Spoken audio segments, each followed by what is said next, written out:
Bonjour à tous, bonjour à toutes. Est-ce que je suis en live, en direct? Je ne sais pas. Bonjour, bonjour. Est-ce que quelqu'un est connecté? Est-ce que quelqu'un me voit? Oui, ma mère me voit, mon père me voit. Bonjour papa, bonjour maman.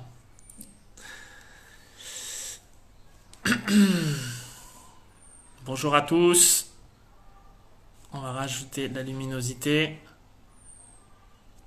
Hop. Bonjour à tous et à toutes. Aujourd'hui, je reçois mon ami Valérie Nicolas.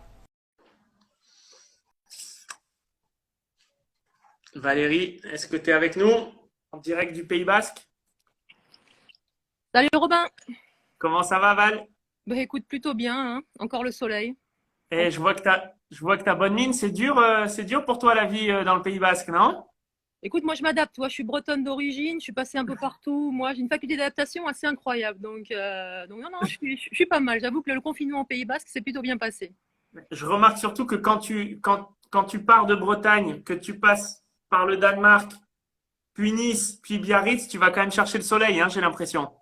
Écoute, j'ai compris qu'en Bretagne, pendant toute mon enfance, j'ai eu un peu de pluie qui m'a dérangée. Je me suis dit, c'est pas fait pour moi. Alors, durant ma carrière, que ce soit sur Paris ou sur Besançon, voire au Danemark, j'ai pas spécialement Tu cherché t'es pas éclaté. voilà, c'est pas, mais je me suis éclatée au niveau du sport.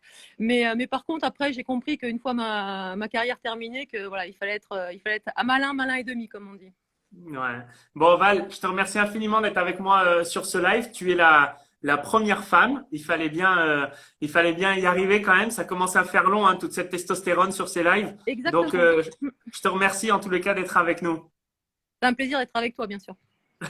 C'est sympa. On va parler évidemment de ta carrière. On va parler de ta reconversion. On va parler de tes passions.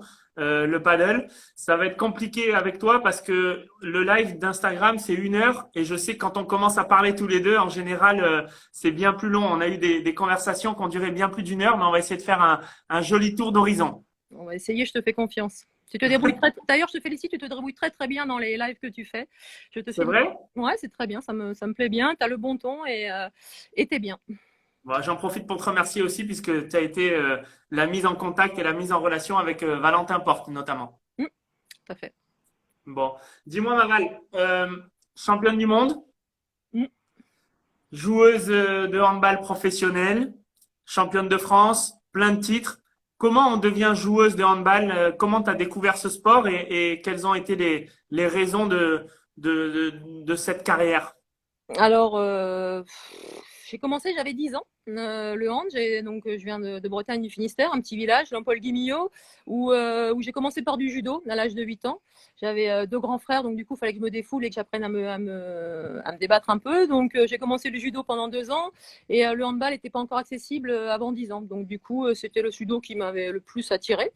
Et ensuite, à l'âge de 10 ans, c'est ma cousine qui m'a fait découvrir le hand. Et j'ai tout de suite accroché et j'ai pris ma licence. Voilà, dès que j'avais fait cet entraînement-là, j'ai pris ma licence et j'ai adoré. Et tu as commencé par, j'imagine que tu n'as pas commencé par le poste de gardien, non? Ou de gardienne, je sais pas Ah, d'ailleurs. non, ouais, on dit gardienne, il n'y a pas de souci. Gardien, gardienne, moi je m'adapte. Gardienne. Vraiment. Non, non, moi je voulais j'étais joueuse de champ, j'étais une des meilleures buteuses de mon équipe. Ça se passait très très bien, que ce soit avec mon équipe de Lampol ou avec l'équipe de Bretagne. Voilà, j'aimais être sur le terrain, mais j'ai dû remplacer à un moment donné, quand j'avais 15 ans, 15 ans, 16 ans, j'ai remplacé une gardienne qui s'était blessée. Et comme nous, en hand, tu vois, il y a des impositions de taille, il faut une grande gauchère sur le terrain, il fallait une grande gardienne dans les buts. Donc, du coup, on avait des impositions de taille. Et dans mon équipe de Bretagne, il n'y avait pas trop de filles qui étaient grandes, à part moi et la gardienne. Donc, du coup, on a fait à Shifumi, j'ai perdu quoi. À Shifumi, j'ai perdu. Je me suis retrouvée donc dans les buts pour dépanner au niveau de la Ligue, hein, de Bretagne, pour les matchs qu'on faisait. Et puis, c'est les premières sélections France qui ont commencé. Et il devait y avoir 70 nanas qui ont été sélectionnées par la suite. Et j'ai été prise en tant que joueuse et en tant que gardienne. C'est fou comment on arrive souvent gardien par hasard en fait, hein, quand même. C'est souvent un copain ou une copine qui se blesse et on se retrouve dans Ouais, les buts un petit peu par hasard. mais Et ça devient une vocation. Ouais, mais à notre époque, tu sais, c'était ça. Tu sais pourquoi c'était ça? Parce que souvent, on mettait le petit gros dans le but et c'était celui qui savait pas trop se débrouiller. Non, mais voilà, sans vous être péjoratif. Et qu'à cette époque-là, en fait, on n'avait pas d'image, toi, de Barthez qui arrivait, mais tu vois, on n'avait pas de, quel que soit le sport, on n'avait pas d'image forte, un Thierry Omeyer, par exemple, ou de gardien vraiment emblématique et tu avais Oui, vraiment envie d'être comme ça. Donc, à cette époque-là, complètement. on n'avait pas cette image-là.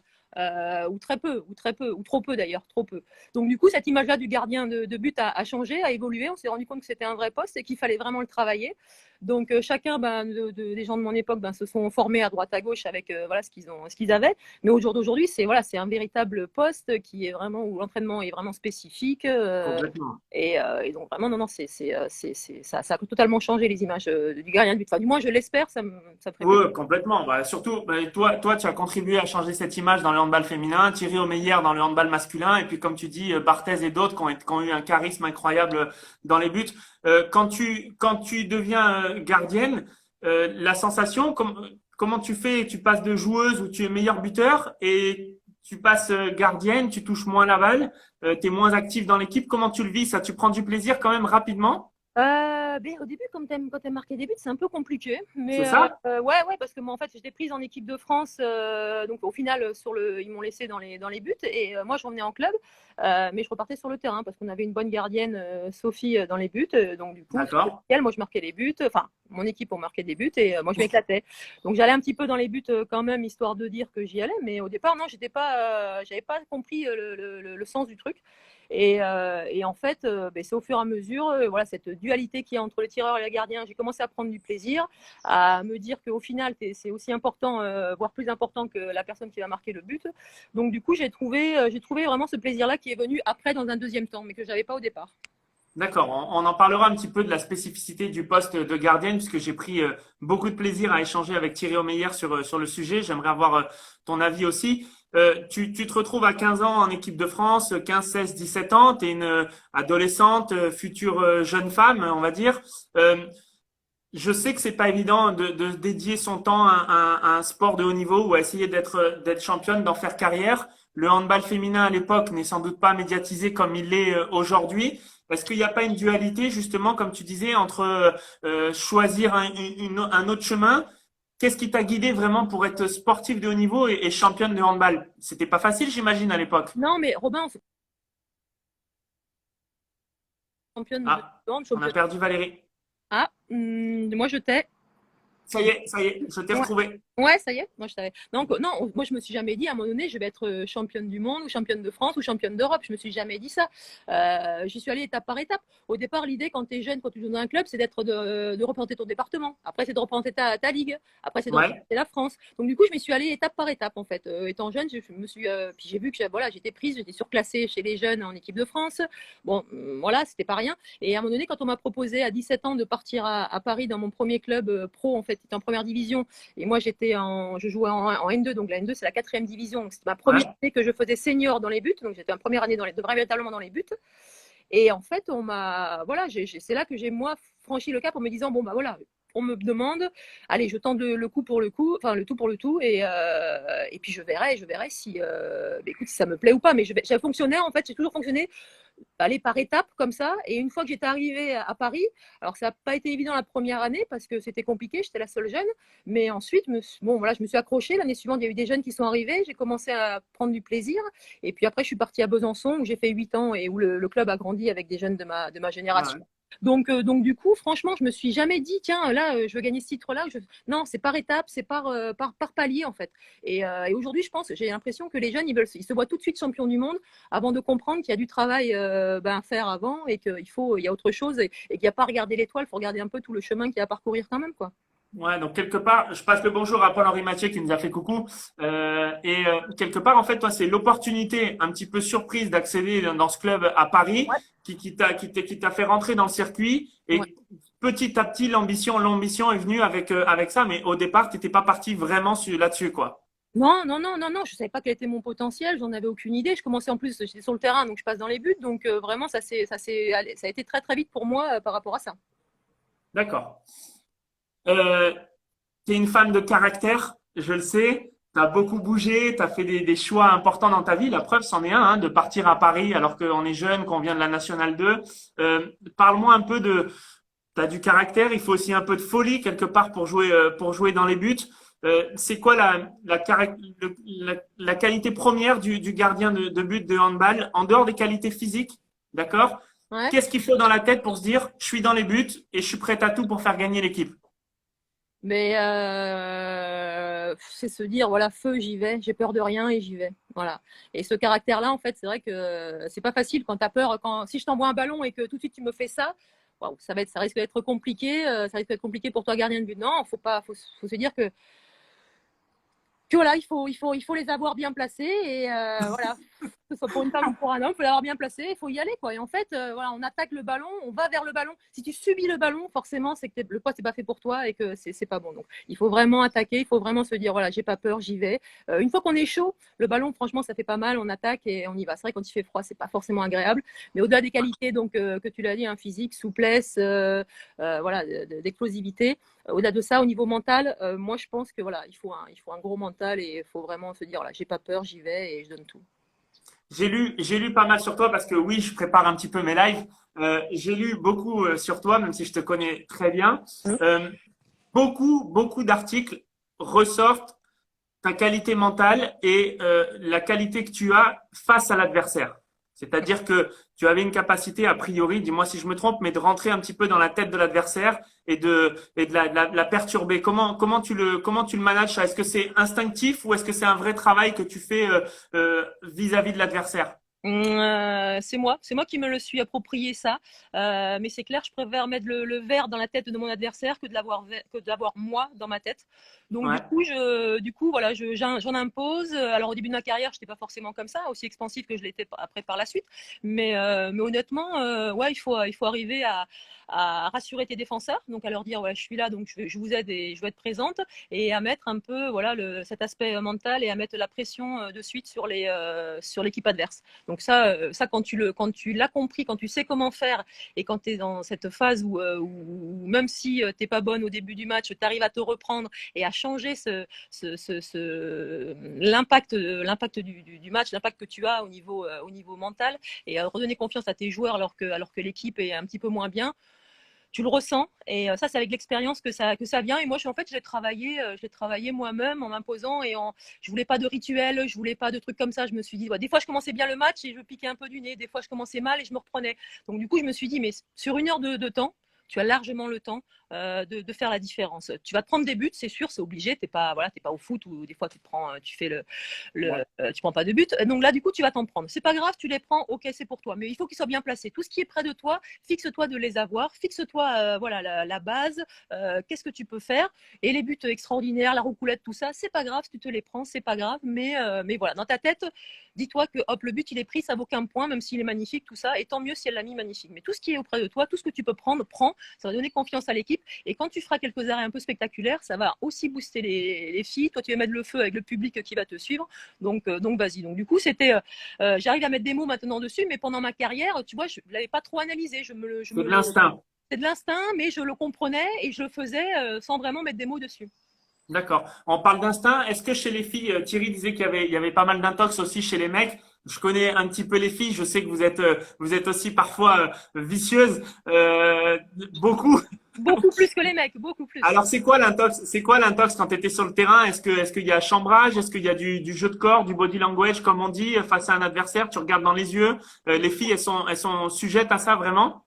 Ah, bien sûr. Bien sûr. Je vais te raconter une petite anecdote. Finale de Ligue des Champions, donc en 2006, je joue au Danemark. Ouais. Finale aller, donc on est à Ljubljana en Slovénie, atmosphère vraiment De folie. exécrable, de folie, tout ça. Je me prends un ballon dans la tête au bout de 10 minutes, mais le bon ballon, bien dans la tête, bien comme il faut.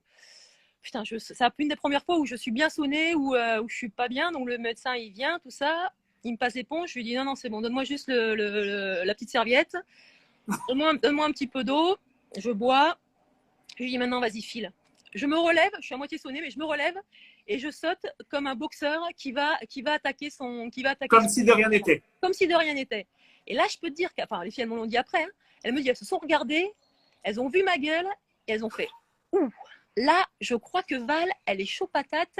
Je crois que ça va être terrible. Donc, du coup, le match aller, on a été le gagner là-bas de 3 buts, je crois, et on perd le retour de 2 buts chez nous. Donc, on gagne un but. Mais le match Vainqueur là-bas. de Ligue des Champions au passage. Ouais, voilà, le match que je fais là-bas, c'est voilà, donc du coup les filles, ça les a mais boostés. Donc du coup cet aspect-là et bon, ça m'a aussi un peu surpris, mais voilà. Et sur le jet de 7 mètres, le fameux penalty, il y a un travail aussi psychologique. Ouais. Alors je sais qu'il y a une énorme étude, hein, pas qu'au jet de 7 mètres, mais il y a beaucoup d'analyses vidéo qui sont faites sur les zones préférentielles de chaque joueuse, où elle tire habituellement, sur le penalty aussi. Mais le penalty, vous êtes collés quoi, quasiment. Là aussi, il y a un combat, un espèce de bras de fer. Ouais, bien sûr, il y a un combat parce qu'on se connaît, on sait qu'elle sait que je sais qu'elle sait qu'elle va tirer là, que je sais qu'elle peut. Voilà, bref, donc ça, hormis ça, après, moi, c'est la position, à partir du moment où il prend le ballon, où elle prend le ballon plutôt, elle pose le pied, comment est son corps, où est son bras, est-ce qu'il est haut, est-ce qu'il est à côté. Moi, je regarde, donc je prends le maximum d'informations jusqu'au moment du lâcher du ballon. Et à partir de ce moment-là, moi, j'essaie de donner le moins d'informations possible. Et à partir de là, j'agis, quoi. Donc, en fonction de ce que je connais d'elle, le moment, le timing de shoot que j'ai d'elle, parce que des joueuses qui sont capables de retarder, de faire une feinte, deux feintes. Ouais. Chez les mecs, c'est plus compliqué. Chez les filles, il y en a un petit peu moins qui font ça, donc c'est un peu plus facile. Mais du coup, moi, j'étudie beaucoup la vidéo et justement, et en fonction de si l'épaule est plus devant, comme au paddle, hein, j'ai envie de te dire, en fonction de comment est l'épaule, comment est le bras du Ouais. mec qui va jouer au paddle, tu vas savoir où est-ce que la balle va aller. Donc, du coup, moi, je faisais exactement la même chose. J'étudiais la vidéo et je pouvais en déduire où est-ce que le tir à peu près irait. Tu as tellement étudié la vidéo, tu étais tellement forte qu'en 2003, vous êtes championne du monde.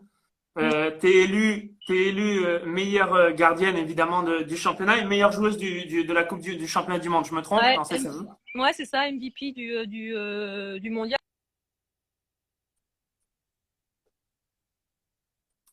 Valérie, on t'a à nouveau perdu un petit peu. Ça va revenir, j'espère. Val, est-ce que tu m'entends? À mon avis, tu prends trop le soleil, hein? Alors, Valérie, est-ce que tu es avec nous? Désolé, j'en profite pour faire un coucou à tous ceux qui attentivement. Alors, Valérie a quitté la vidéo, mais elle va revenir, j'imagine. Un bonjour, un coucou à tous. Merci de nous suivre. Alors, elle va se reconnecter, j'imagine, dans quelques secondes.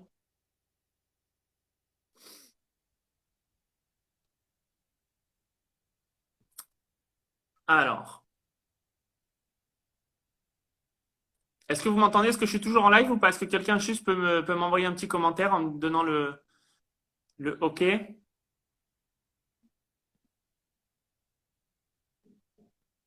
Fais-lui you, elle va revenir. OK, je peux essayer. Non, c'est ça. Alix est là, OK, donc ça marche, je suis en live. Il y a Ritsu qui vient d'arriver. Allez, on attend Val, c'est dommage, c'était intéressant. On arrivait au titre de champion du monde quand même. Allez.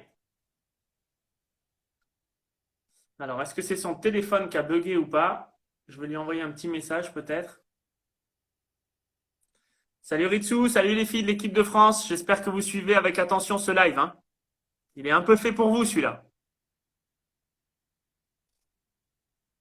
Elle arrive. Ah, merci Fab. Change de Wi-Fi à la maison, hein, Fab.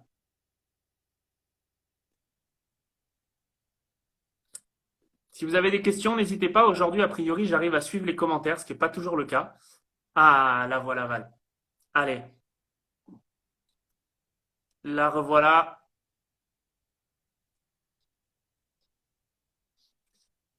Allez. 1000 excuses, il fait trop chaud aux Pays-Bas, mon téléphone était en surchauffe. C'est quand même assez flatteur quand même. Tu vois, et tu sais quoi, je l'ai dit, je me suis dit, à mon avis, tu prends trop le soleil ou le téléphone prend trop le soleil. Et ben voilà, mon téléphone était en surchauffe, donc il est 7h15 et mon téléphone, il est en surchauffe à Tarnos. Voilà. Bon, rassure-nous, tu t'es mis à l'ombre, tu l'as protégé, tout va bien? C'est exactement ce que j'ai fait. Voilà. Bon, on avait des étoiles dans les yeux, on était au championnat du monde, là, 2003. Tu es championne du monde, tu es MVP du championnat, meilleure gardienne. Une équipe de France incroyable. Si tu dois dégager une force de cette équipe à l'époque, c'est laquelle? Il y a les qualités de joueuse de handball, évidemment, mais c'était la première fois que le handball féminin était champion du monde. Qu'est-ce qui a fait la différence? Les joueuses, on n'était pas les meilleurs individuellement, on n'était pas les meilleurs sur le terrain. C'est une évidence.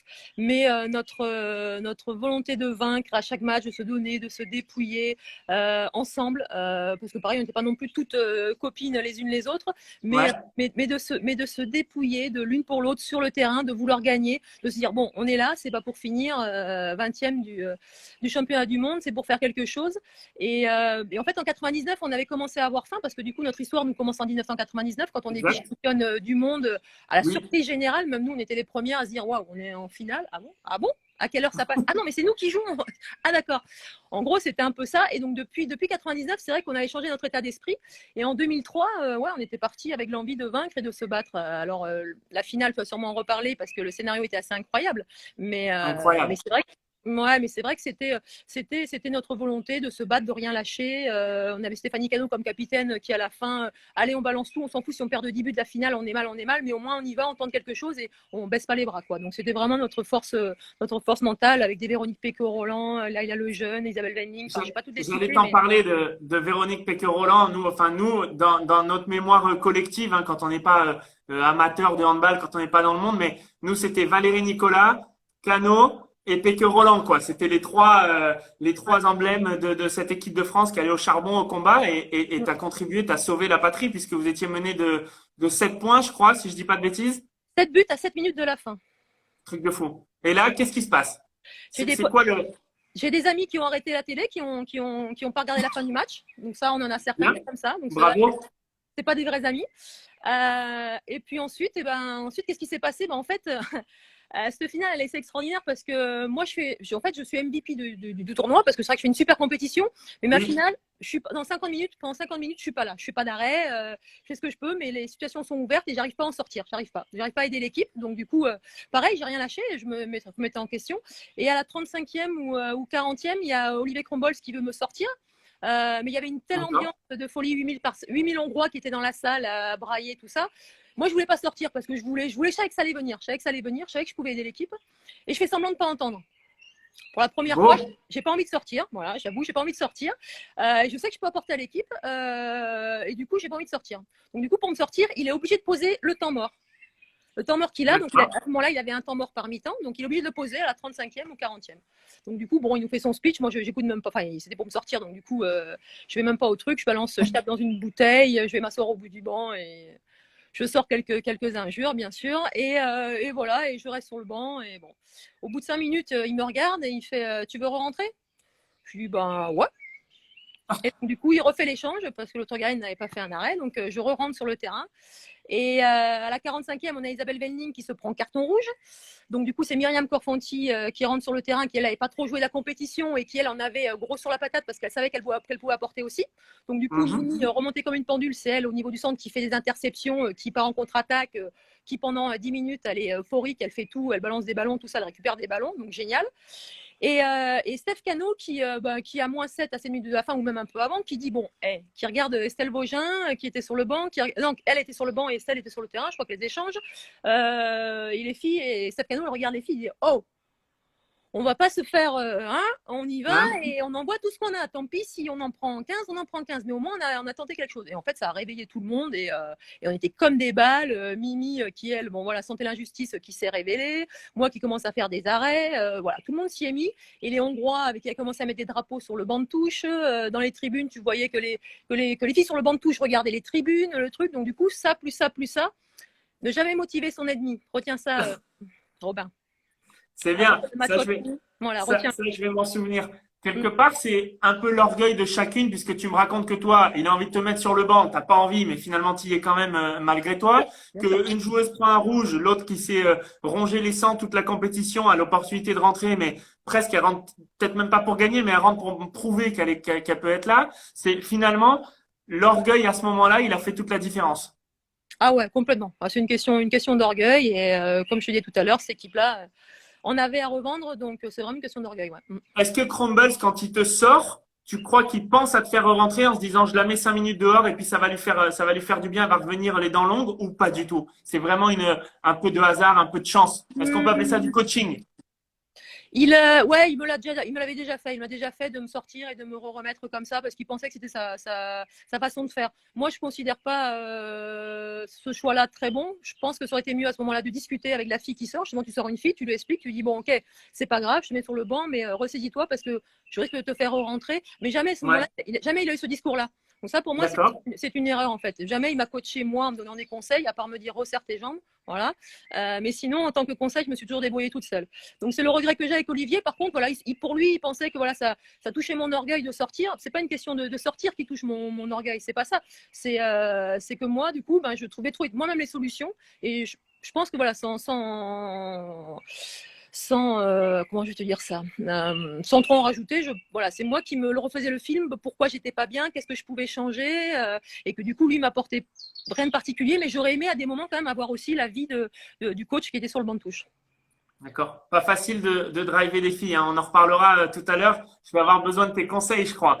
Euh, on passe au championnat du monde. Donc ça, c'est l'euphorie, c'est incroyable. Tu as eu aussi la chance de participer 3 fois aux Jeux Olympiques.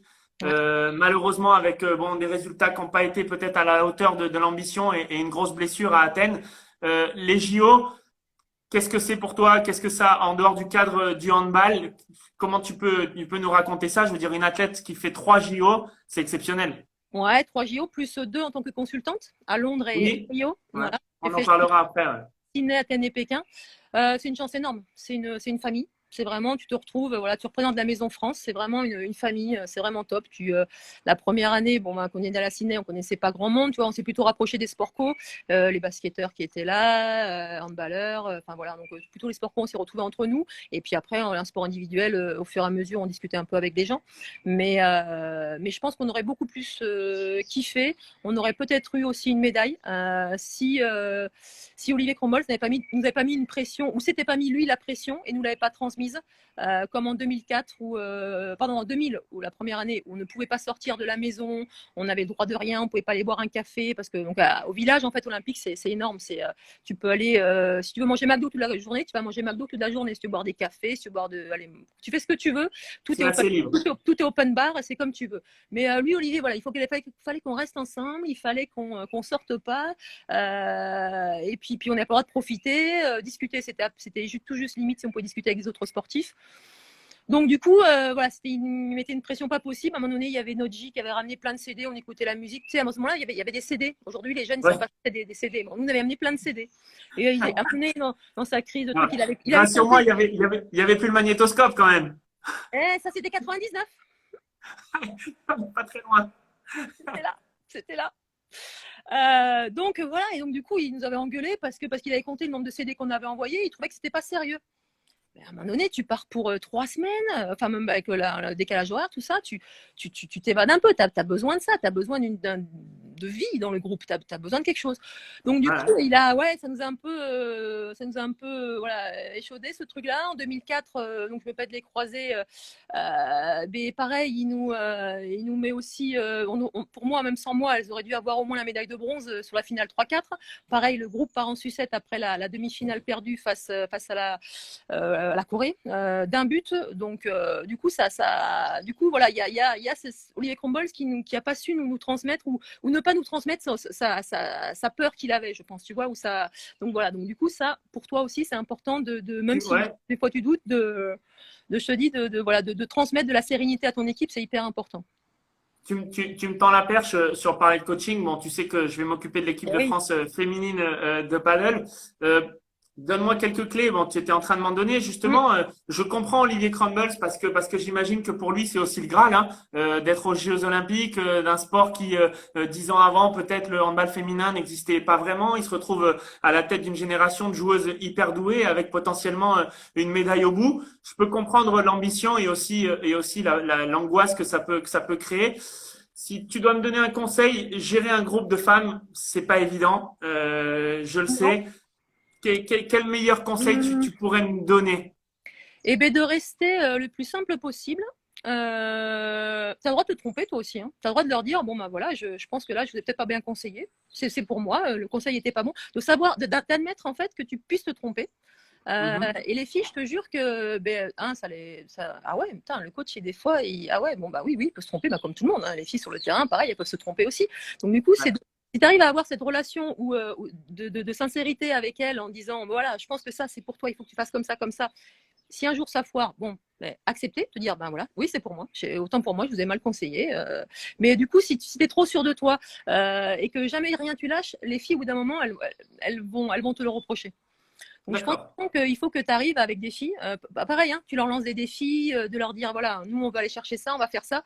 Elles te suivront. Si tu es juste avec elles vont te suivre où tu les amèneras. Sans souci, tu es juste. Tu sais admettre que tu as tort des fois. Des fois, tu auras raison. Mais si tu... Ouais, j'en suis sûre. Et si tu arrives à faire ça, vas-y, hein, fonce, elles vont te suivre. Hein. Elles vont kiffer cette relation. C'est important. C'est hyper important. Ouais. Et de la transparence, j'ai envie de te dire, t'en parlais tout à l'heure, il t'a jamais conseillé ou il t'a pas exprimé son choix lorsqu'il il t'a sorti du terrain. Est-ce que tu es d'accord avec ça? J'ai l'impression que l'athlète aujourd'hui doit aussi être en mesure d'entendre ce que le coach peut lui dire en étant transparent, en lui expliquant les choix, le pourquoi du comment et essayer de tirer tout le monde vers le haut malgré, parfois il faut en mettre une sur le banc ou pas titulaire ce jour-là. Ouais, c'est ça exactement. Et alors, tu vas pas tout expliquer parce que tu peux pas tout expliquer. On peut passer ton temps à tout expliquer non plus, c'est pas le but. Mais il y a des choses quand même qu'il faut savoir dire et que la joueuse va être capable d'entendre. Ouais, moi je pense qu'il faut que le groupe se sente investi d'une mission commune quelque part. Je pense que c'est un peu ça la clé. Si tu parlais du championnat du monde 2003, vous étiez pas toutes copines, mais au final vous êtes arrivés pour gagner quoi, ensemble. C'était ça le projet commun. Ah, mais là, on parle de sport de haut niveau, là. On vient pas là pour planter des haricots verts, hein, les amis. Hein. Donc, on vient là pour se battre et sinon, on va faire autre chose. Hein. Ça, c'est sûr. On fait du sport de haut niveau, on sait ce qu'on veut et on sait où on veut aller. Donc, à partir de là, il faut que tout le monde accepte le deal. Ouais. Bon, écoute, tu as une carrière bien remplie. Tu es toujours pleine de caractère. Tu décides d'aller vivre au Danemark, dans le temple du handball féminin. Tu m'en as raconté plein sur le Danemark. On va passer un petit peu ça parce que je veux arriver à un autre choix fort de ta carrière. Tu es au top de ta carrière au Danemark. Tu décides de rentrer en France. Et tu rentres en France et là, contre toute attente, alors que des clubs de première division te font de l'œil, tu décides de débarquer pour mon plus grand bonheur à Nice. C'est quoi ce choix de carrière incroyable? Qu'est-ce qui t'a motivé à l'idée de rejoindre Nice? Nice qui était en quatrième division. Ouais, c'est ça. Non, en cinquième et qui montait en quatrième division. D'accord. Donc tu arrives en quatrième division et tu termines 4 ans après en première division. On est d'accord? C'est ça. Voilà, exactement. On dit merci Valérie Nicolas, quoi. On va voir, je sais pas. Mais le truc, c'est que en fait, donc c'est après les Jeux de Pékin, donc 2008. Je suis née en 60. Ouais. Donc je vous laisse calculer. Donc 33-34 ans, tu te dis qu'est-ce que tu fais? Mon club au Danemark me proposait encore 2 ans de contrat. C'était très compétitif encore au Danemark. C'était Ligue des Champions, c'était championnat, c'était. Voilà. Non, ça pas de souci. Mais j'avais gagné la Ligue des Champions. J'étais partie là-bas pour gagner la Ligue des Champions. Je l'ai gagné. À un moment donné, il faut aussi savoir ce que tu veux. J'ai remporté mon défi, je l'avais fait. Et à un moment donné, il faut penser à la reconversion. Il faut penser à t'installer quelque part. Même si je suis bretonne et que je m'exporte bien, où je vais, qu'est-ce que je fais bon, il y a l'avenir à préparer aussi quand même. Parce qu'à un moment donné, il faudra bouffer demain aussi. Donc, du coup, il faut quand même penser à la suite, à la reconversion. Et je me suis dit, voilà, tu arrives à 33-34 ans, tu es encore un petit peu bankable. Donc vas-y, essaye de te vendre et vois un petit peu au niveau des clubs, qu'est-ce que tu peux. Enfin, voilà, j'avais ma licence STAPS, donc un niveau licence, avant de partir au Danemark. Donc, où est-ce que ça peut t'amener? Et donc, voilà, moi, je voulais travailler dans une collectivité au niveau des sports, ça me paraissait pas mal. Et du coup, je me suis dit, voilà, écoute des propositions, voilà, ne dis pas non à tout et vois. Première division, je me suis dit non, n'y va pas parce que tu vas pas penser à ta reconversion, tu vas vouloir continuer à jouer et donc du coup à t'entraîner comme il faut parce que tu vas vouloir mettre de la misère aux filles, donc du coup tu vas. Les exigences du haut niveau. Tu vas penser à ta reconversion. Ouais, exactement. Donc du coup en D2, en N1, bon j'ai regardé. Et il y a Nice qui est arrivé, il y avait un nouveau maire, Christian Estrosi, qui venait d'être élu. Voilà, il y avait un élu au sport également qui voulait remonter son club de hand en première division. Le projet, je l'ai écouté. Au départ, je me suis dit waouh, ça me paraît un peu fou. Je me suis dit quitte à commencer quelque part, Nice, c'est peut-être pas la plus mauvaise des destinations. Donc, C'est pas dégueu. voilà, va voir, tu verras après, tu seras peut-être temps de réagir. Mais du coup, voilà, donc l'idée, c'était, je commençais à bosser à la mairie de Nice. Et à ce moment-là, ils avaient lancé le projet de rentrer, de faire les JO d'hiver, tu te souviens, à Nice, Nice 2018. Ouais, exact, Voilà. exact. Donc ma première année, j'étais avec les conseillers d'Estrosi pour préparer ce défi-là. Et puis voilà, remonter donc le club donc, qui était en N2, de le remonter donc en 4e division, de le remonter en première division. Voilà, de 2008 à 2012. Chose qu'on a réussi à faire en mai 2012, où j'ai dit au revoir. Ciao. Voilà, ciao. J'ai fait la boucle est bouclée. J'ai fait le tour comme on dit, et j'ai rendu un petit peu ce que là où j'avais commencé, en partant de la N2, en N1, en D2, et donc championne de D2. Et après, voilà, l'avenir. Arriver comme une reine, tu repars comme une légende. C'est Zlatan Ibrahimovic qui dit ça. Oui, tout à fait. Et son humilité légendaire. Ça fait quoi quand t'es pas loin, quand tu gagnes la Ligue des Champions, tu te retrouves en National 2. Je veux dire, on va pas se faire de dessin. C'est des filles qui jouent moins bien que tes anciennes partenaires. Ouais. Alors, tu es dans une transmission, tu es dans tout ça, mais enfin, la compétitrice que tu es, j'imagine que parfois, tu as dû être quand même un petit peu frustré ou tu as fait totalement abstraction de ça et tu es rentré dans un projet avec une vision à long terme. Moi, je suis rentrée dans le projet. Il y avait de C'est tout. beau. Hein. Il y avait de tout. La gardienne avec qui je jouais, elle avait le numéro 51 sur son maillot, donc en référence à une boisson alcoolisée. Donc voilà. Donc j'avais de tout. Puis j'avais des joueuses qui avaient joué aussi des fois, qui avaient joué en D1, qui avaient joué en D1. Donc il y en avait une qui était notamment là. Et puis il y avait d'autres. Donc il y avait des joueuses qui savaient jouer, d'autres un peu moins bien. Mais c'est ce maillage-là qui a fait que cette équipe était un peu branque. Et qui a réussi aussi dans mon esprit pour moi. Voilà, j'ai voulu les accompagner. Alors ça n'a pas été simple tout le temps, hein. Il y a eu quelques fois on s'est dit un peu les choses, mais le projet, ouais, j'ai adhéré parce que c'était mon choix de revenir à ce niveau-là. C'était moi qui ai pris cette décision-là. J'aurais pu faire autre chose, mais je voulais penser à ma reconversion que j'ai réussi. Et penser aussi si je pouvais aider un club qui n'a pas été simple parce que c'était la SPTT Nice au départ, ensuite ça s'est transformé Tu es en venu l'OGC Nice. OGC Nice Handball, voilà, donc il y a eu tout ça qui s'est mis en place. Et puis j'ai adhéré parce que partir en minibus, traverser un peu la partie Opaka ou tout ça et traverser et se faire ça, c'est des trucs que j'avais oubliés, quoi, et que du coup, Ouais. c'était juste énorme, c'est énorme. Bon, super. Écoute, belle preuve d'humilité et surtout d'engagement et de caractère. Alors, tu m'as tendu la perche aussi sur la reconversion. C'est un sujet, je suis obligé d'aborder avec toi parce que je sais que tu n'es pas langue de bois, ma Valérie. Aujourd'hui, le sport féminin dans la société, c'est pas toujours mis en valeur. Il y a la WTA au tennis qui a égalé les prize money entre les hommes et les femmes. Il y a eu le scandale là récemment, ou le scandale en tout cas la polémique aux États-Unis où la fédération de soccer américaine n'a pas du tout voulu s'aligner sur les salaires des joueurs. Quand on est une joueuse professionnelle de handball, est-ce qu'on gagne très bien sa vie et surtout comment on le vit ce gap-là qu'il y a entre les hommes et les femmes et de manière plus générale, c'est quoi ton avis sur la question, sur le sport féminin dans la société? C'est sûr que les choses changent, pardon, mais pas assez vite. C'est une évidence qu'il y a des écarts entre les hommes et les femmes. Mais personnellement, dans ma carrière, c'est pas ce que je regarde, quoi. Ça, c'est sûr qu'il faut maintenant, il y a des agents, il y a tout ce qu'il faut. Enfin, il y a tout ça, ça se bat, tout ça. Mais quand tu prends du plaisir à faire du sport, voilà, même Titi Omeyer que je salue là, que j'ai vu qui était Ouais. pour le live, même Exact. Titi, voilà, je vais te dire qu'il a gagné beaucoup plus que moi. Franchement, on lui aurait donné 2 cacahuètes, mais il allait arrêter les tirs pour 2 cacahuètes. Hein. La passion. S'il est honnête, il va nous répondre, là, il va nous envoyer un petit message, mais il va te dire que voilà, il y serait allé, hein, parce que c'est une passion, parce qu'on kiffe ça. On regarde pas quand tu es sur le terrain, tu regardes pas ce que tu gagnes, quoi.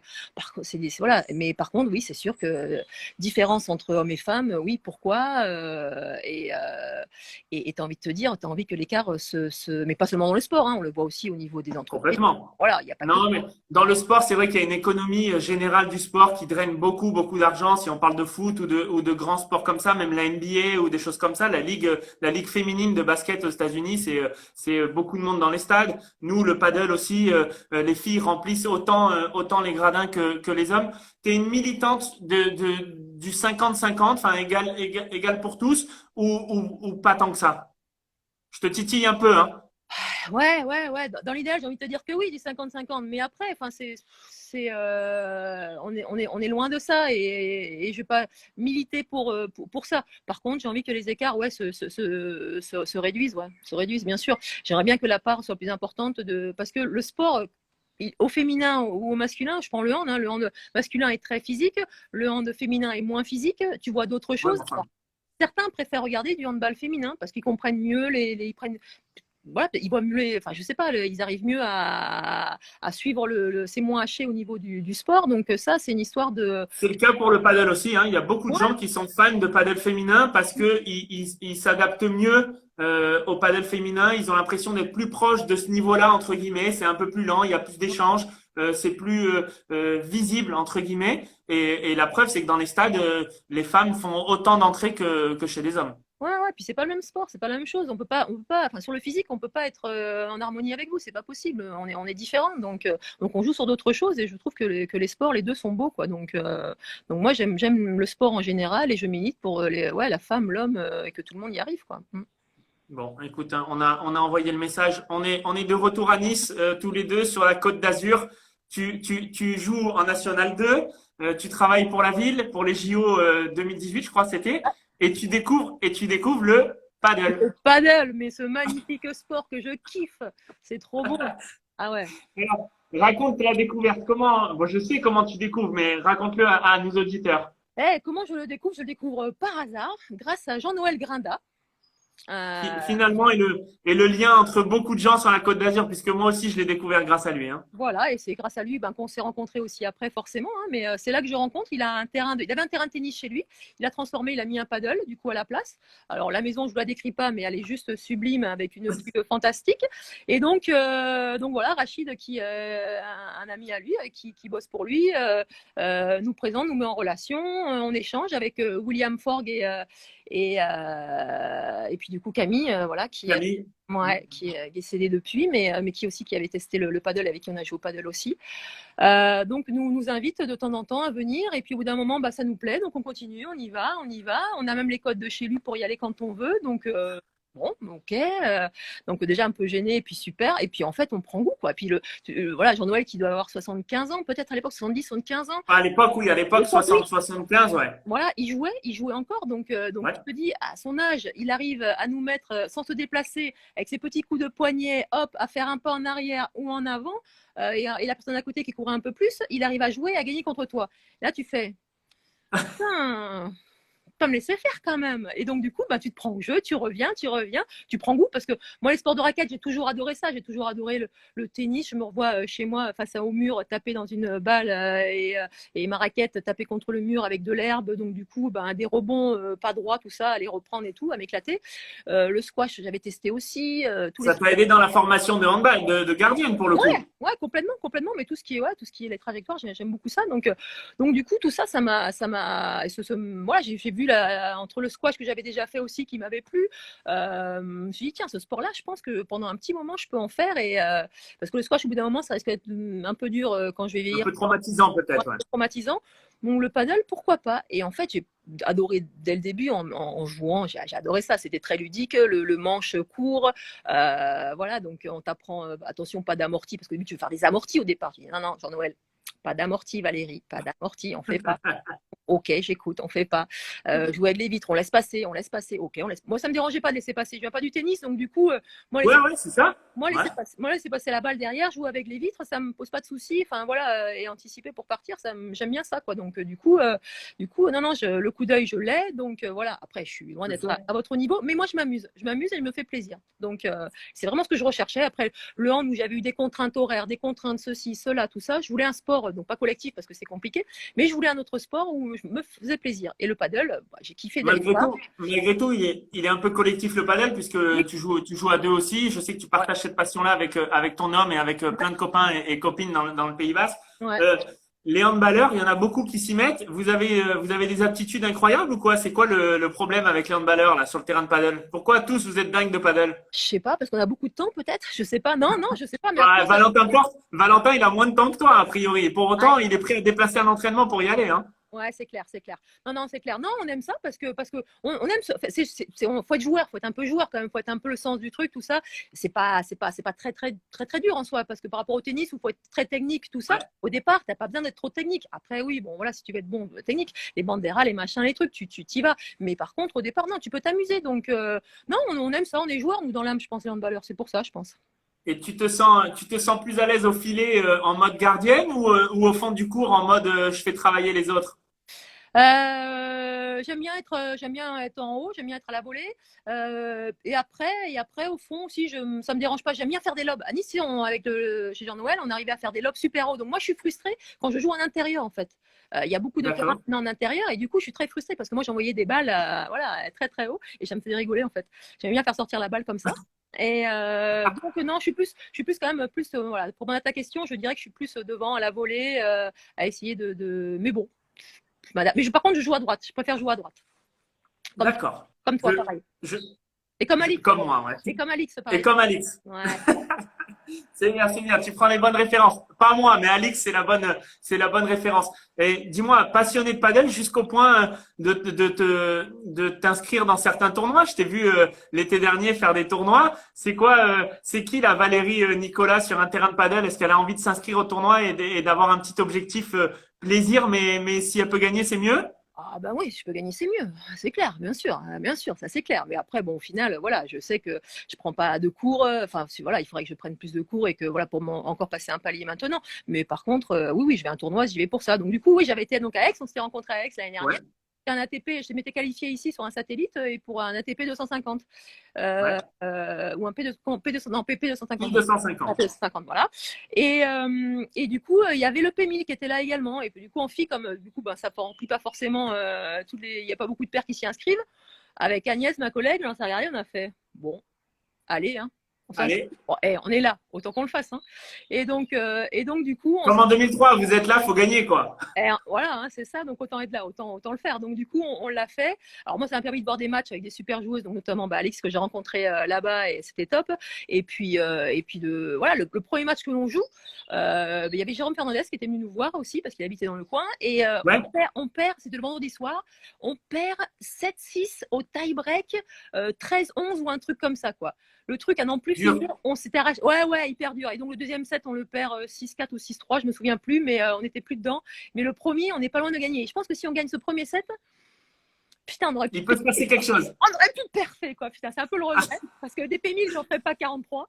À tout moment, tu cirais Alix en demi-finale, Oh, par hasard. non, mais ça m'aurait emmerdé de lui mettre quelques petites balles et tout ça. Non, non, je préférais pas qu'on se rencontre, c'était mieux. Ah, c'est sympa pour elle. Et je sais que maintenant, je sais pas si tu as vu ça, mais la fédération a validé les tournois mixtes. Est-ce que c'est quelque chose que tu aimerais faire avec ton mec ou avec moi? Eh ben, écoute, figure-toi que oui, effectivement, il y avait déjà, donc j'en ai fait aussi des tournois mixtes et j'en ai fait aussi avec Fabien. Ouais. Ben, écoute, on en a fait. Alors, c'est un peu compliqué des fois parce que quand tu joues en couple, bon, j'avoue que je prends sur moi parce qu'il s'énerve un petit peu plus que moi. Autant j'arrive moi à rester cool, moi, je pense. Avec moi, il n'y aura pas de cause de divorce, hein. Ouais, exactement. Donc je me dis que toi, tu pourrais être le plan B qui pourrait être pas mal. Ouais, je pourrais l'envisager. Je pense que Fabien serait pas jaloux. Donc je pense que ça pourrait se négocier. Ça pourrait se négocier. Bon, alors il va falloir se l'organiser dans ton beau Pays Basque. Ouais, ouais, ouais, avec plaisir, avec plaisir. Est-ce qu'on peut imaginer que tu aies des objectifs de classement? Tu aimerais faire plus de tournois ou t'as pas le temps? Actuellement, ça me fait. Si, moi, je vais en faire des tournois, je vais en faire. Je me suis pris au jeu l'année dernière, justement, en voyant que Ouais. quand je faisais des tournois avec ma coéquipière, avec Agnès, du coup, à regarder les classements, de voir que j'étais 300 et quelques, ou là, je sais plus, moi, j'étais passé un peu moins de 300, je crois, enfin, bon, bref, j'étais dans les 300, et là, je fais 300, j'étais là, classe, putain. J'ai failli prendre, je l'ai pas pris en photo, c'est con, je l'ai pas pris à ce moment-là. Et là, du coup, je sais même pas, cette année, j'ai même pas regardé, du coup, il y en aura pas, mais j'ai pas regardé le classement. Mais l'année dernière, je m'étais pris au jeu de regarder après un tournoi, de regarder où est-ce qu'on allait regarder le classement et tout ça. Je m'étais prise au jeu. Donc forcément, oui, dès que je pourrais faire un tournoi, je le ferai et ça sera Tu cool. sais Ouais. que je suis capitaine de l'équipe de France féminine, hein, tu as peut-être un rôle à jouer, hein. Honnêtement, non, ne me sélectionne pas. Je te dis sincèrement, non. Par contre, non, non, t'as de quoi faire. Il y a des filles qui sont top. T'as ici dans le coin, t'as Léa, que je connais pas très bien, mais que j'espère voir Ouais. jouer en vrai. J'ai vu Ah des bah, choses. je te donnerai son contact pour que tu puisses partager une partie avec elle. Ouais. Ouais, ouais, j'aimerais bien parce que j'ai pas encore, voilà, j'ai pas encore vu jouer en vrai, mais je l'ai vu en vidéo et ça envoie. Bah voilà, Alix que j'ai rencontré, Jeff. Enfin voilà, je les connais pas toutes, hein, mais j'en connais Non. quelques-unes. Et franchement, ça joue. Hein. Ouf. Écoute, Mm. franchement, je crois que j'ai choisi le bon moment pour être capitaine parce qu'on a une, comme tu dis, on a une génération là qui est sympa. On a des équipes, des filles qui s'y mettent vraiment, qui jouent sur le circuit professionnel en grande partie. Il y a aussi une petite jeune Fiona qui s'y met, qui est de Perpignan et qui joue très très bien. Donc voilà, j'espère qu'on va pouvoir faire une belle aventure. Il y a les championnats du monde au mois de novembre. On verra si ce sera annulé ou pas. Mais en tous les cas, on a des belles ambitions. Ouais, c'est cool, non, je vous le souhaite parce que c'est vraiment, tu vas prendre plaisir, hein, tu vas t'éclater, mais avec une équipe de filles, je te dis, voilà, si tu arrives bien à ce que l'harmonie se passe bien, à ce qu'elles arrivent voilà, elles partiront peut-être pas tous ensemble en vacances, c'est pas le but, mais qu'elles comprennent pourquoi elles sont là, et toi, tes Exact. objectifs, et ensuite, voilà, ouais, non, elles vont, mais vu les filles que c'est, enfin, j'ai l'impression que, voilà, elles ont l'air saines, entre guillemets, j'espère. Non, mais non, je crois aussi. Et puis, franchement, on s'entend déjà très bien. Et puis, je pars avec un petit avantage dans le sens où c'est elles qui ont sollicité mon nom ou qui ont proposé mon nom pour être le futur capitaine. Donc, on va essayer de surfer un petit peu sur ça et puis effectivement de créer un vrai groupe et d'avoir un objectif commun et de se battre les uns pour les Ouais. autres. Non, non, c'est le but, c'est ce qu'il faut. Hein. Franchement, je te le souhaite. Et non, non, c'est une belle aventure. En tout cas, moi, je vous suivrai, c'est sûr. Bon, génial. On va terminer sur un point. Je sais que tu étais très investi donc dans la campagne de Nice pour les Jeux Olympiques 2018. Je sais aussi que tu es investi dans Paris 2024. Malheureusement, le paddle n'a pas été pris en sport de démonstration, alors que je sais que ça c'était peut-être une option. Toi qui connais bien l'environnement des Jeux Olympiques, c'est quoi aujourd'hui la politique d'intégration des nouveaux sports? Tu m'en avais parlé parce que Ouais. on a oublié d'en parler, mais tu es aussi capitaine du beach handball, donc une nouvelle discipline différente du handball qui se joue sur la plage. Et je sais que tu avais aussi des aspirations à ce que le beach handball puisse être représenté. Ouais, tout à fait. Donc, je suis coach de l'équipe de France donc de beach handball depuis 2016. Donc, Oui, le beach, nous, en France, c'est une nouvelle discipline. On ne connaît pas trop. Par contre, dans le monde, ça existe depuis 20 ou 25 ans. Euh, d'accord, donc, du coup, c'est un sport qui, ailleurs, on voit et qui est sur les 5 continents. Même au Qatar, d'accord. ça se joue. Ça se joue au Brésil. Ça se joue. J'ai joué contre le Vietnam. J'ai joué les USA. On a joué plein d'équipes qui y jouent partout dans le monde. Donc, du coup, j'ai eu la chance de faire l'Euro depuis 2017, le mondial. Tu es encore en poste, Oui, hein? ah ouais, je suis encore en poste. Ouais, ouais. J'ai fait le mondial en 2018. On s'était qualifié pour le mondial 2018. L'année dernière, on a refait l'Euro. Donc, du coup, ça fait 3 compétitions que l'on fait. Et c'est vraiment, nous, un nouveau sport. Et les gens, bon, en France, ils connaissent pas trop. Donc, allez voir Non, mais c'est bien. le beach Dis-nous handball. un petit peu, donne-nous un petit peu les règles, enfin, en tout cas, On le joue, gros du le règle. gros. Voilà, le gros, c'est on joue 3 joueurs plus le gardien. Donc, Euh, 4 voilà, joueurs. 4 joueurs. Le temps, c'est 10 minutes, 2 fois 10 minutes. D'accord. Voilà, donc l'idée c'est de marquer donc on parle de 7 donc du coup c'est de remporter le premier set par exemple 15 à 16 je gagne 16 à 15 par exemple, j'ai un point pour moi. Toi si tu remportes le deuxième set 18 à 2, il y aura un partout, donc on va aller au shoot-out. Les shoot-out c'est les penalties. 5 tirs de chaque D'accord. côté, donc voilà, le gardien lance l'ailier et voilà. Mais le principe, l'idée, c'est que c'est des buts, tu marques des buts qui valent 2 points. Tu cherches à marquer des buts qui valent 2 points. Et pour marquer ces buts, il faut D'accord. faire forcément. Ou alors un kung-fu. Tu sais, le kung-fu, c'est quand on lance le ballon Oui. au-dessus de la zone et Ça que la passe. Oui. l'ailier reprend. Voilà. Donc, du coup, on cherche systématiquement à marquer qu'à 2 points. Ou alors, on a le spécialiste qui remplace le gardien en attaque parce que sur un attaque, en fait, on sort le gardien et c'est un 4 Pour contre avoir 3. Un 4 contre d'accord. 3 à gérer. Donc, lui, il peut marquer comme il veut. Donc, du coup, c'est très spectaculaire. Donc, du coup, le CIO s'est intéressé à ces disciplines. C'était au JOJ de la jeunesse en 2018 à Buenos Aires. Ouais, c'est 2018. C'était au JOJ et ça leur a plu au CIO. Et donc pour 2024, nous, potentiellement, on est encore en course. Parce que si tu veux, nous, notre sport existe. C'est-à-dire que le hand existe. Donc c'est de savoir si notre sport, on le split ou pas en deux. C'est-à-dire qu'on le découpe et il y aura du handball et du beach handball. Donc ça c'est la décision du CIO, de la Fédération internationale de hand, plus Thierry, qu'est-ce que je dis plus les comités d'organisation de Paris 2024 qui vont décider. Donc ça, c'est encore en course, c'est pas décidé. D'accord. Voilà, donc mais c'est un sport qui plaît parce que c'est spectaculaire et que c'est télégénique. En fait, ce que recherche le CIO actuellement, c'est à rendre un peu plus jeunes les sports qui datent de Mathusalem et auxquels parce que les jeunes ne suivent pas certains sports. Par exemple, le handball actuellement, on le critique hors de l'Europe. Bon, on ne comprend pas, mais potentiellement, le handball peut-être ne sera plus au JO bientôt. En Europe, on ne comprend pas. Mais parce que ailleurs, ils ne suivent pas Oui, parce que les Américains ou les Asiatiques, le handball, ils connaissent pas, quoi. Non, enfin, ou très peu, ou les Coréens, mais bon, très peu. Oui. Très peu. Donc, du coup, au niveau, quand ils regardent les stats des gens et la diffusion, combien de personnes regardent concrètement les matchs, en fait, ils s'aperçoivent que c'est pas si télégénique que ça. Donc, les gens qui veulent ramener donc, les jeunes à ce que les jeunes regardent à nouveau les jeux. Et pour ça, c'est pour ça qu'ils ont mis là, regarde le skate qui revient, l'escalade version hyper dynamique, enfin, en changeant un peu. Le breakdance, je crois. Le breakdance qui rentre. Donc, voilà, ils cherchent vraiment à faire entrer des nouveaux sports. Et c'est pour ça que. Mais il faut que ce soit des sports aussi télégéniques pour que ça puisse être regardé donc, au niveau de la télé. Donc, au niveau du paddle, je ne sais pas, moi, le rendu que ça a, mais des fois, avec le squash, quand je regarde un peu des vidéos, des fois, c'est un peu compliqué de savoir où est la balle par rapport au filet ou par rapport au fait qu'il y ait des vitres. Et du coup, toi, la caméra, elle ne peut pas être sur le terrain. Tu es obligé de mettre la caméra derrière la vitre. Oui. Est-ce que c'est problématique pour que la personne comprenne comment les rebonds vont ou pas? Je ne sais pas. Alors, le squash, effectivement, ça va quand même beaucoup plus vite qu'au paddle. Ensuite, tu as les deux joueurs qui sont au même endroit. Donc, il y en a un qui masque parfois un petit peu la balle. Moi, le paddle, j'ai l'impression que c'est télégénique. J'ai l'impression que c'est spectaculaire. Mais encore une fois, je suis un connaisseur. Est-ce que un mec de 50 ans ou un jeune de 18, puisque c'est l'objectif des JO, se met devant la télé, est-ce qu'il voit le paddle et il dit c'est super cool, c'est génial, j'arrive à comprendre les règles? Ça, je ne sais pas. Toi, tu maîtrises un petit peu mieux ça. Moi, pas tant que ça.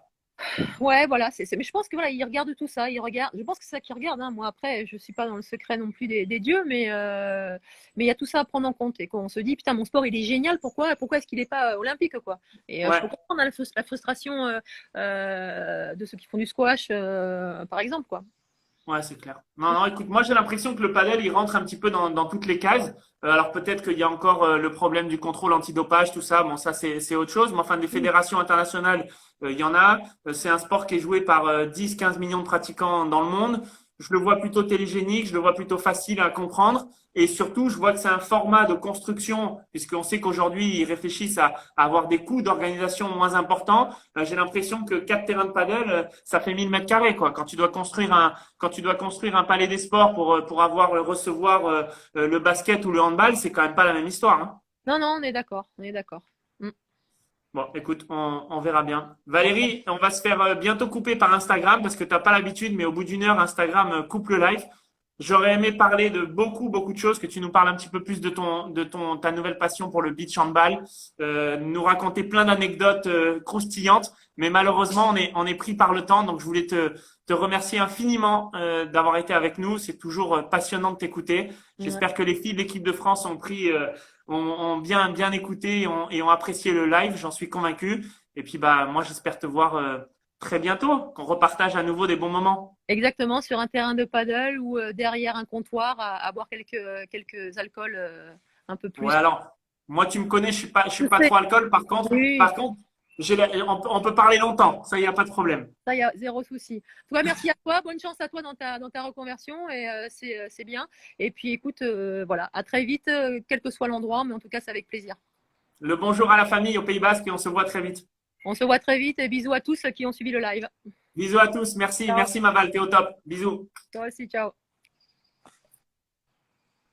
Merci à tous. C'était super. Je me suis régalé, comme d'hab.